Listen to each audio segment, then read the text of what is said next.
కాకినాడ జిల్లా వేట్లపాలెంలో ప్రమాద ఘటన ప్రదేశాన్ని జేబీపీ అధినేత జడ శ్రావణ్ కుమార్ పరిశీలించారు. మృతుల కుటుంబాలకు ₹1,00,00,000, గాయపడ్డ వారికి ₹50 లక్షల ఎక్స్‌గ్రేషియా ఇవ్వాలని డిమాండ్ చేశారు.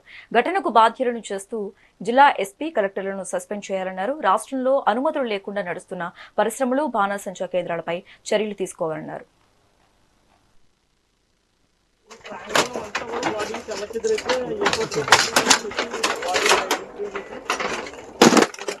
రాజకీయ కుటుంబంగా పార్టీ వైసీపీ దళితుడిని నన్ను ముందు ఇరిగించారంటే ఇందులో కూడా ఇరిగించే కోణంలో చూస్తున్నారండి.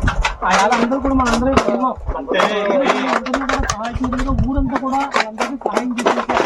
ఈ రోజు నేను దళిత ఎంపీగా 25 సంవత్సరాలు ఈ ఊరి సర్పంచ్గా ఉండండి. ఇప్పుడు ఇవాళ ఒక ఎంపీగా సభ్యుడిగా అనేక పదవుల్లో ఉన్నానబ్బ కాబట్టి నేను ఓడవలేకండి.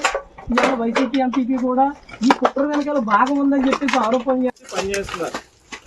మెయిన్ గా ఎక్కువ మంది చనిపోయిన వాళ్ళు ఆడవాళ్ళే ఎక్కువ మంది ఉన్నారు. ముందు జరిగిన సంఘటనలు కూడా ఆడవాళ్ళే ఎక్కువ చనిపోతున్నారు.